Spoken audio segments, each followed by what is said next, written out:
Bonjour et bienvenue, nous sommes avec Erwan aujourd'hui. Comment tu vas, Erwan? Ça va très bien comme tous les jours. En plus, aujourd'hui, Heureux de te retrouver. en plus, ce qui est trop bien aujourd'hui, c'est qu'on a mis de l'encens. Et donc, il y a une petite odeur un peu C'est de, je vrai, sais pas, de Bali d'ailleurs. Hein, c'est parce que vrai. c'est l'encens que j'ai ramené de Bali. Ça met une ambiance très très calme et il en Ouais, faudra très, du calme aujourd'hui parce qu'on va parler d'une équipe de Cassos. Hein.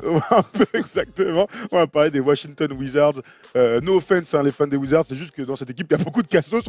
C'est pas moi qui le dis, ce sont les joueurs dans les vestiaires. Bref, l'année dernière, on va aller directement là-dessus, hein, puisque avec Scotty Brooks qui venait d'arriver, ils sont allés en playoff. Mais ric-rac, 8e position de la conférence Est, 44 victoires et 43 victoires, pardon. Et mine de rien, quand je regarde leur rating, alors 14e en attaque et 15e en défense, sorti par les Raptors, mais ça je te le laisse. J'ai quand même l'impression qu'ils se foutent un peu de notre gueule au vu du potentiel sur le papier de cet effectif. On va dire que la saison dernière est le strict minimum pour cette équipe-là, pour cet effectif-là. C'est quand même vraiment, on a assuré les grands minima et encore, on est sympa avec eux. Ils se font sortir 4-2 par les Raptors. C'est dans une logique que j'ai implacable. Donc voilà, on est forcément déçus. Et moi, c'est une équipe que j'ai beaucoup défendue depuis 2 ans parce que Bradley Beal, John Wall, c'est un duo en lequel je crois beaucoup. Chacun individuellement, pour moi, c'est le top 3, top 5 à leur poste. Malheureusement, à deux, ça a de plus en plus de mal à marcher. On verra ça un petit peu plus tard. Voilà, c'est une équipe aujourd'hui, peut-être que. Alors, j'aime pas ces grandes phrases, mais vraiment, s'il y en a bien une équipe sur laquelle on peut sortir une phrase à la con comme ça, c'est peut-être la dernière année avec les deux où il faut essayer parce qu'après, si ça marche pas là, ça marchera plus. Le gros problème, c'est qu'ils sont encore jeunes. L'année dernière, donc John Wall n'a joué que 41 matchs. Mais là, Il a raté la on n'est moitié plus de dans la une histoire saison. d'âge, justement, les histoires de match ou pas match. Et bien sûr, on Ou va alors pas. tu leur fous Éric Dupond-Moretti en entraîneur. C'est sûr. Dans le focus, tout à l'heure, on se posera la question de l'état d'esprit. Donc, on se le garde parce qu'encore une fois, quand on en parle avec les suiveurs de la NBA et certains joueurs, eh bien, on se rend compte de certaines choses. Mais c'est pas grave. On va tranquillement rester sur les arrivées, les mouvements de cet été, puisqu'il y a eu quand même quelques mouvements, et surtout sur le poste de pivot, puisque Dwight Howard a signé en provenance des Nets. Hein. Bon, non, en provenance de nulle part, de chez lui, parce En qu'il a été provenance de coupé chez lui, par il a les été Nets. coupé par les Nets, exactement. Donc Marcin Gortat, l'homme qui pense que l'équipe est meilleure avec Satoransky plutôt que John Wall dans le 5 majeur, est parti du côté des Clippers. Ils ont récupéré Austin Rivers en échange. Mike Scott, un joueur qu'on aime bien, hein, Ouais. n'est plus là, mais c'est pas grave, puisqu'il y a d'autres joueurs qui sont arrivés. Jeff Green, numériquement, va arriver sur le poste 4 dans le même profil, hein, mine de rien. Les athlètes qui peuvent shooter, mais qui sont très irréguliers. Troy Brown, le rookie, est arrivé. Bref, voilà Et Austin Rivers. Austin Rivers, ouais, je l'ai dit vite fait, on va y rester 30 secondes quand on parlera du poste meneur backup de cet effectif, de cette équipe, puisque ça fait des saisons qu'il galère pour en trouver. Allons sur le 5 majeur directement, si ça te va, Erwan. Les postes 1 et 2 sont pourvus, d'ailleurs le poste 3 aussi, autoporteur. Donc John Wall sur le poste 1, Bradley Beal sur le poste 2, autoporteur sur le poste 3. Aucune surprise. Par contre, qu'est-ce qu'on peut attendre d'eux cette saison? D'être meilleur. Honnêtement, ça fait 3 saisons pleines, je crois, depuis le départ de Paul Pierce, que on a cette ligne arrière plus le poste autoporteur, John Wall, Bradley Beal, porteur. C'est des mecs mineurs qui ont un vécu ensemble, c'est encore des jeunes joueurs à qui on a filé des gros contrats, à qui on a donné une vraie confiance. Ça serait bien qu'à un moment donné, ces mecs-là rendent la confiance qui leur a été rendue. Et je pense notamment à John Wall et Bradley Beal. J'ai un peu plus de mal à pointer autoporteur du doigt, qui est un joueur Et pour l'instant, en tout cas, jamais rien qui est sorti, c'est un bon gars. plutôt un Voilà. mec qui prend ce Oui. qui lui revient et qui est un bon mec qui défend et tout. Maintenant, il y a une vraie continuité. Et c'est vrai qu'on dit souvent qu'on ne donne pas le temps à certaines équipes. Eux, on est en train de leur filer du temps. Ouais. Donc cette saison, j'aimerais bien qu'il y ait un petit peu un retour sur investissement côté Wizards.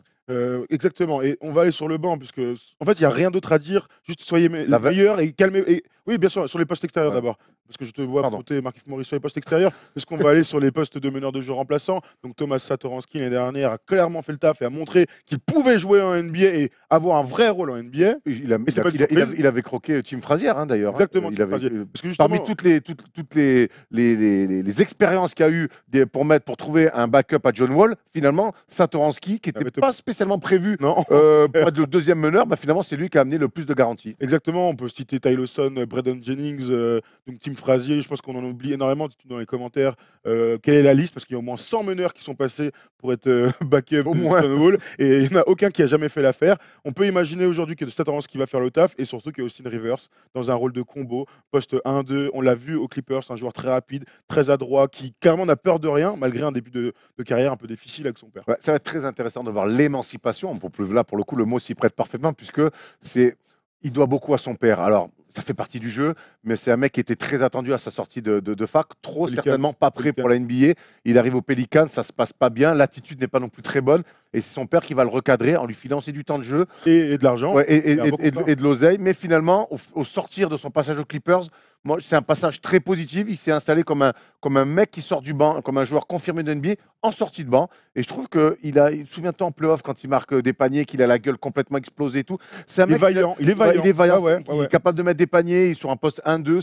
C'est lui un vrai soldat.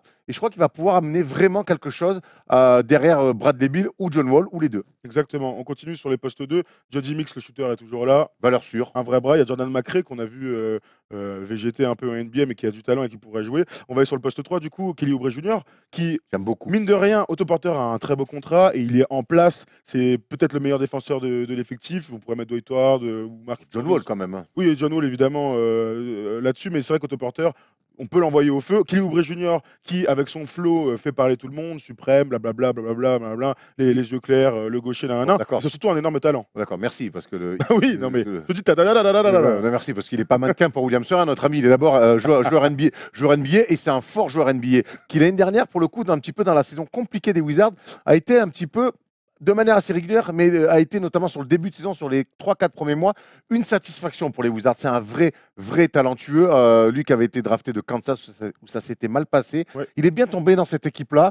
Et c'est quelqu'un donc j'ai envie de voir, j'ai envie de continuer à voir son évolution. Réellement. C'est un mec sur qui on peut construire. Pour l'instant, il sort du banc, mais rien n'empêche de voir ce qui se passe cette année et pourquoi pas le voir intégrer le 5 majeur sur un poste 3. Parce poste 4 avec. Le truc, c'est ça. Plus il faut plus autoporteur sur Bien un sûr, 4 et lui sur un poste 3. Tout à fait, parce que l'année dernière, il est à 11,8 points, mais de rien, il y a 4,5 rebonds, c'est vraiment pas mal. Petit bémol, c'est son pourcentage, il est à 40% au tir, dont un correct 34% à 3 points, donc il y a une évolution dans la sélection des shoots. Ouais, c'est voilà. Ah oui, forcément, quand tu as 40%, tu dois prendre des bons shoots de merde. Sélection de tir un peu cata, mais capable de se mettre des pelés sur des arrières. C'est une resta. Ouais, il a toute la resta. Donc à voir si son évolution et son volume de jeu lui permettront d'être un jour ce qu'il a l'air d'être, en tout cas dans son. Ça rajoute une ligne à ce roster quand même plutôt pléthorique. Quoi. De toute manière, sur les postes de meneur, arrière et ailier, ils sont très bien pourvus. Mais mine de rien, sur le poste 4 aussi, Markieff Morris, Jeff Green qui vient d'arriver, Jason Smith qui est un poste 4-5, lui pour le coup besogneux, qui va à la Maillotche, qui adore ça. Mais Markieff Morris, il ne va pas aussi une revanche. Moi, j'ai pas l'impression qu'on a vu le meilleur Markieff Morris l'année dernière. Non, c'était son frère qui était mieux. Ah, Marcus était largement meilleur. Son frère est souvent Ouais, mieux. c'est clair. Mais pareil, c'est une équipe de soldats, quoi. C'est l'année dernière, ils ont voulu un petit peu, à travers le jumeau Maurice, aussi se mettre une étiquette de bad boys. Mais pourquoi pas? On adore les équipes de bad boys. Mais finalement, on a l'impression qu'ils ne l'ont pas assumé. Tu vois ce que je veux dire? Ils ne sont pas allés au bout des choses. Et ce que tu dis sur le frère Maurice, oui, il nous doit une revanche. On sait qu'il peut faire beaucoup mieux. Autant son frère pour jouer 3-4, lui, c'est plus un 4, un vrai 4. Mais c'est des 4 archi-modernes, des deux côtés du terrain, capables de jouer à mi-distance, capables d'aller au cercle. C'est des bons joueurs intelligents de basket. Mais lui aussi, oui, à l'image des Wizards, nous doit une revanche, clairement. Le truc, c'est qu'aujourd'hui, on se souvient de sa saison à Phoenix, il est à 15 points de moyenne. Il fait une saison à 14, là, il est à moins de 12 points par match. Et puis, moi, je l'attends quand même dans les grands moments. Pourquoi pas jouer 5 sur les fins de match? Tu vois, tu peux imaginer plein de trucs. Être à la maillotche, être au rebond, aider les autres. Et par moments aussi, être la grande gueule, un peu à la Draymond Green, c'est-à-dire aller défendre ses copains. Sauf qu'aujourd'hui, tout le monde parle. Et j'ai l'impression c'est le chaos dans le vestiaire aussi. La comparaison avec Draymond Green, elle est intéressante parce que Draymond Green, c'est le seul à le faire dans son équipe. Quand il y en a qu'un, ça va. Quand ils sont 7 à le faire dans l'équipe, ça devient plus compliqué à gérer. Absolument. Compliqué à gérer. Absolument. On rappelle, là, je regarde John Wall qui a signé un contrat en 2022-2023. Il gagnera 47 millions de dollars par an. C'est pas mal, c'est à peu près ton budget par émission. Il a le temps de voir venir. Hein. Il pourrait s'acheter un petit 2 pièces à Agnières. Clairement. Allons sur le joueur à suivre, mon cher Polo, parce qu'il y a Yann Miami qui est donc maintenant le nouveau backup de Dwight Howard. Dwight Howard a signé, on l'a dit, en provenance de son canapé, puisqu'il a été coupé par les Nets après un transfert de Charlotte. Bref, ah non, c'est un transfert. Si, c'est de Charlotte, je sais pas. Charlotte l'envoie chez les Nets, les Nets le cut et il signe comme agent libre chez les Wizards. Les stats de l'année dernière, plus de 16 points, plus de 12 rebonds, presque 2 comptes par match. C'est des stats clairement de très haut niveau sur son poste. Le problème, il n'est pas là. Le problème, c'est l'état d'esprit. Et il va rejoindre une équipe de fous furieux. Alors, qu'est-ce qu'il peut apporter d'abord, Dwight Howard, dans le jeu, Erwan? Il peut leur apporter un petit peu de panier post-up, du rebond, aussi d'avoir de nouvelles possessions, notamment au rebond offensif. On sait que, regarde, on le voit l'année dernière, quasiment 13 rebonds, donc on sait qu'il a été agressif là-dessus. Il soigne ses stats, mon con, depuis 2 ans quand même, que ce soit son passage à Atlanta et son passage chez les Hornets. Il peut leur amener aussi un petit peu d'alternance dans le jeu, parce qu'on sait que c'est un basket qui se jouait beaucoup sur les postes extérieurs. Gortat ne voyait pas assez la balle à mon goût. Et Yann, il est un peu tombé en termes de stats. Et Yann n'est pas un attaquant, et il le sait très bien, il ne sait pas lui faire offense que de dire ça. Il peut leur amener une alternance un petit peu dans le jeu quand ils sont moins inspirés sur leur transition offensive, où ça va très vite, par moment, sur demi-terrain, aller trouver Dwight Howard. Maintenant, c'est un mec qu'il faut alimenter. Nicolas Batum nous le confie encore cet été quand il est venu sur ce plateau-là. Il faut l'alimenter, et si Macouille, il n'a pas la balle, il fait la gueule et il fait moins les efforts. Et en plus, si tu rajoutes à ça John Wall et Bradley Beal et Markieff Morris, voilà, il va falloir qu'à un moment donné, quelqu'un mette des égos de côté. Et je ne suis pas sûr que ce soit lui qui mette son égo au côté le premier. La preuve, avec cette stat parfaitement trouvée par Polo, 4e franchise en 4 ans, alors qu'il sort de 2 saisons intéressantes. Je vais te dire un truc sur Dwight Howard. Franchement, je comprends quelque part que Washington ait fait le choix de le signer, parce que 5 millions la saison, c'est une réelle opportunité. Maintenant, je pense qu'ils auraient dû garder Yann dans le 5 majeur en tant que pivot titulaire. Et on en a parlé un peu avec lui avant qu'il truc. Alors oui, Dwight Howard est un meilleur joueur que Yann Maimi. Waouh, c'est une surprise. Mais c'est juste que dans les poches d'énergie, dans l'aide aux autres, dans le non-égo, dans le je pose des pics et je sais que c'est important et je vais faire briller le collectif, je pense que Yann Maimi aurait été plus utile à cette équipe de Washington. 2 salles, 2 ambiances. Ils ont pris l'option, le risque de la jouer star. On rajoute une star. Une starlet.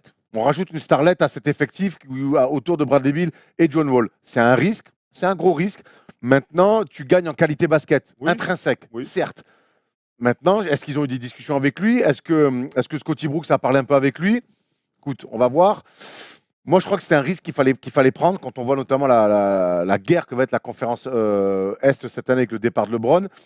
Quelque part, c'est un risque qu'il fallait prendre. Moi, je reste persuadé que c'est la dernière année où John Wall et Bradley Beal, ça doit matcher. Alors, on ne va pas leur mettre je ne leur dis pas que si tu ne vas pas en finale NBA, on fait tout exploser, mais en tout cas, ça doit être mieux lié. Il doit y avoir un vrai lien entre les deux. Ça doit bien se passer. Maintenant, on sait très bien, même si Yann nous a dit quand il est venu là cet été que non, John et Bradley sont potes. Ils ne sont pas potes, ils ne s'aiment pas. Ça ne se passe pas bien au niveau du relationnel. Est-ce qu'ils vont être capables de mettre ça de côté? J'en doute. Est-ce que Dwight Howard va arriver pour calmer ce genre de problème-là? J'ai quand même du mal aussi à y croire. Donc, beaucoup de travail en perspective pour Scotty Brooks. Bon, du coup, tu vas répondre à la question que je vais poser tout de suite maintenant dans le focus, mon cher Polo. Vas-y, envoie. C'est grave. They do have a timeout. Decide not to use it. Curry, way downtown. Bang! Bang! On va faire un truc qu'on n'a jamais fait dans First Team. Je vais poser une question et puis ensuite vous allez revenir 30 secondes en arrière et vous aurez la réponse d'Erwan. C'est du jamais vu. La question donc autour de ces Washington Wizards, c'est est-ce que l'état d'esprit peut-il nuire? Enfin, alors Polo l'a mieux posé que moi. Un mauvais état d'esprit peut être encore fatal. J'arrive pas à lire. Un mauvais état d'esprit encore fatal. J'ai l'impression que c'est le bureau d'à côté. Manque une virgule. Ah, c'est pour ça. Bref, donc voilà, l'état d'esprit, c'est la grande question des Washington Wizards parce que on vous le répète, Yann Maimi est venu, on en a parlé un peu en off, ça se passe pas très bien. Erwan l'a dit dans le vestiaire. Quand on était, je crois, que c'était à Londres, on en a parlé un peu avec des insiders et ils disaient que clairement ça ne matchait pas. Il y avait beaucoup trop d'ego. Les histoires de contrats ont un peu fait exploser une amitié entre John Wall et Bradley Beal parce que Bradley Beal. Moi, c'est ce qu'on m'a dit, que Bradley Beal a signé son contrat. Alors, c'était vraiment qu'une affaire de timing. C'était au moment où les contrats explosaient. Bradley Beal a pris un super contrat. John Wall était encore dans son ancien contrat. Depuis, il a signé son méga contrat. Bref, c'est une histoire de petites quéquettes, quelque part, de collégiens, puisqu'ils ont absolument tout en magasin pour aller chercher une finale de conférence. On a des top joueurs qui arrivent dans leur prime, qui sont clairement jeunes. Le plus vieux, c'est John Wall qui a 28 ans. Bradley Beal, il est encore plus jeune. Donc voilà, ils ont tout, ils sont complémentaires. On en parle souvent. Un vrai meneur de jeu qui aime faire des passes, bon défenseur, avec un arrière-shooter qui adore les systèmes fuyants comme ça pour aller prendre des tirs à 3 points. Normalement, bon défenseur aussi. Bon défenseur aussi, donc, et clutch aussi. Donc normalement, ils ont absolument tout pour s'entendre et pourtant, ça ne matche pas. Est-ce que ces mecs-là, quand ils regardent la construction des Celtics, quand ils entendent les journalistes parler des Celtics de manière assez dithyrambique comme ça, ils ne se disent pas maintenant, ces mecs-là, on peut les taper. Surtout qu'il y a 2 ans. Sûrement. Surtout qu'il y a 2 ans, ils sont à un match de les taper. Donc, je me dis que finalement, est-ce qu'à un moment donné, ton ego va faire de toi un joueur potentiellement fort, mais finalement qui fera jamais mieux qu'une demi-finale de conf au top, et finalement qui va décevoir chaque année, ou à un moment donné, on se dit merde, viens, on va faire un coup. Viens, on va montrer que nous aussi, on appartient au gratin de cette ligue. Aujourd'hui, le challenge de Bradley Beal et John Wall, il est là. Il est là. C'est de dire, moi je reste persuadé qu'intrinsèquement, ce duo-là, il n'a rien à envier à beaucoup de duos de la Ligue, tu vois. Mais par contre, quand je vois Klay Thompson, Steph Curry, ça match. Quand je vois Chris Paul, James Harden l'année dernière, ça marche. Quand je vois l'attitude de Chris Paul, les sacrifices qu'il a été capable de faire pendant la saison régulière, de laisser briller James Harden et en playoff de prendre parfois le leadership parce que James Harden n'était pas encore prêt à avoir le roi. Ces mecs-là sont à des années-lumière de ça. Et je ne te parle même pas de stats. Donc je crois qu'aujourd'hui, il faut qu'ils grandissent et qu'ils deviennent des joueurs NBA et pas qu'ils en rêvent d'être des leaders, qu'ils le soient vraiment. Moi, je me pose une question, est-ce qu'on pourrait pas incriminer le coach? En fait, je suis un petit tiraillé entre deux trucs. Je me dis, si Brad C'était déjà comme Stevens, ça avec. Popovich, oui, avec Randy Woodman à l'époque. Non, mais si on ramène un très grand coach, Phil Jackson, le maître du management, et qu'on le mettait à la tête de cette équipe, est-ce que ces gars-là auraient eu. Enfin, est-ce que ça se serait mieux passé, tu vois? Est-ce que ces gars-là auraient été plus calmes? Est-ce que ces gars-là auraient réussi à s'entendre? Est-ce qu'ils auraient arrêté leur petite guéguerre d'ego? Ou alors, clairement, leur guéguerre d'ego est tellement forte qu'aucun coach ne peut y remédier? Scotty Brooks, il a quand même eu Kevin Durant, Russell Westbrook dans les mains. Jeunes. Pas que. Ils ont grandi ensemble. Là, c'est pas le gcas. Scottie Brooks, c'est un gars, ils ont grandi ensemble. Ouais, mais il a connu des mecs. Il a eu 2 mégastars à la tête d'une équipe. Il les avait amenés en finale de conférence, il me semble. Tu l'aimes bien, non? Finale NBA, ouais, déjà aussi. Moi, je ne suis pas sûr que ça soit un problème de coach. Scotty Brooks, c'est un bon coach. Scotty Brooks, c'est un bon coach. Ça, on remet pas en cause. Je te parle de tenir un vestiaire. C'est encore un autre métier. Hein. C'est encore un autre métier. Moi, je crois que la réponse, elle appartient au joueur et pas au coach. Si tu l'as dit, John Wall, à 28 ans, il a besoin qu'on lui amène un coach pour tenir le vestiaire. Moi, déjà, tu descends en gamme. Ouais, bien sûr. Moi, je pense que les Warriors, Steve Kerr a fait du bon taf, mais sans Steve Kerr, les Warriors auraient été les Warriors malgré tout. En tout cas, dans l'état d'esprit. Dans l'état d'esprit. Et là, au bout d'un moment, il n'y a rien de pire qu'une équipe avec du talent où on se dit finalement, ouais, mais bon, ça se passe. Mais finalement, c'est une guerre d'ego. On l'en disait quand tout à l'heure on était sur le 5 majeur, on a dit. Le front office leur a fait confiance. Bradley Beal, John Wall, c'est des énormes contrats. Justement, chacun. Regarde, écoute ça, parce qu'on peut. En fait, la suite logique, c'est que ça ne marche pas, admettons cette saison encore, et que les dirigeants décident de tout faire péter. On peut imaginer. Aujourd'hui, Otto Porter est le joueur le plus payé de l'effectif et il a un contrat jusqu'en 2021. A priori, je crois qu'il a une team option, player option 2020-2021. Bradley Beal est sous contrat jusqu'en 2021 aussi. John Wall a signé, donc il est sous contrat sur une très longue durée. Yann Maimi a encore 2 ans de contrat. Austin Rivers est en fin de contrat cet été. Ça marche aussi pour Markieff Morris, Jason Smith, Dwight Howard, Jody Mix, Thomas Satoransky. Bref, il y a beaucoup de joueurs qui arrivent en fin de contrat. Est-ce qu'on ne pourrait pas imaginer que Bradley Beal, par exemple, soit échangé contre je ne sais pas qui pour amener du 109, des jeunes, des choix de draft ou une autre superstar à ses côtés, de John Wall? Si ça ne marche pas, c'est ce qu'il va falloir faire. Pour moi, cette année, c'est la dernière année, c'est la dernière chance pour que ça matche. Et donc, c'est quoi alors? C'est d'aller en finale NBA, c'est de faire une finale de conférence? C'est quoi matcher? C'est d'être deuxième de la conférence Est? Je sais pas. Hein, mais tu sais, tu te fais sortir en 7 matchs face à Toronto ou Boston. Non, mais c'est sur le premier tour. Non, mais en demi-finale, c'est une demi-finale de conférence minimum pour moi. Demi-finale de conf minimum. Ouais, Maintenant, après, il y a Mais j'ai plus, tu vois, j'ai plus envie d'aller dans la manière, dans ce qu'ils vont dégager, plus que dans un objectif très fixe. Mais ça marche pour les jeunes équipes. Là, c'est plus une jeune équipe, c'est une équipe qui se connaît par cœur, c'est une équipe qui joue, qui a vécu des grands moments. Pour moi, aujourd'hui, ça marche. Ça veut dire que Washington a l'avantage du terrain en fin de saison et va en finale de conférence. Ça veut dire que c'est une saison réussie. Pour moi, top 4 à l'Est, demi-finale de conf et plus si affinité. Si c'est pas ça qui est rempli au minimum, il faut faire un choix. En plus, Bradley Beal a encore une valeur marchande. En plus, Bradley Beal a une valeur marchande énorme. John Wall aussi. Il faudra faire des choix et les bons. Ok, très bien. Vous me dites dans les commentaires si vous étiez GM de cet effectif. C'est quand même l'une des équipes les plus frustrantes depuis 3 ans. Moi, sur le papier, c'est l'une d'une top équipe de l'Est. Et finalement, ils ont fait une saison à 49 victoires, je crois. Et puis derrière, l'année dernière, 8e de la conférence Est. J'entends la petite musique, ça veut dire qu'on doit passer à demain. Hein, parce que demain, on va parler de. Si je dis pas de bêtises, je sais même plus. Denver Nuggets. On repart à l'ouest et il y a plein de choses à dire. Bref, dans les commentaires, vous me dites quelle position vous voyez cette équipe de Washington. Est-ce que John Wall a le plus gros melon de la NBA? Ce qui est possible. Et puis en plus, il y a une nouvelle coupe de cheveux. Peut-être que tout va changer maintenant que c'est petite. Et il s'est maqué en plus. Il a une nouvelle meuf. Ah, ça y est, il est Non, neuf. c'est pas vrai. Ah, je me disais aussi. Ça aurait pu le stabiliser, mais non. Bref, merci à tous de nous avoir suivis. On se retrouve dès demain pour parler des Nuggets. Ciao.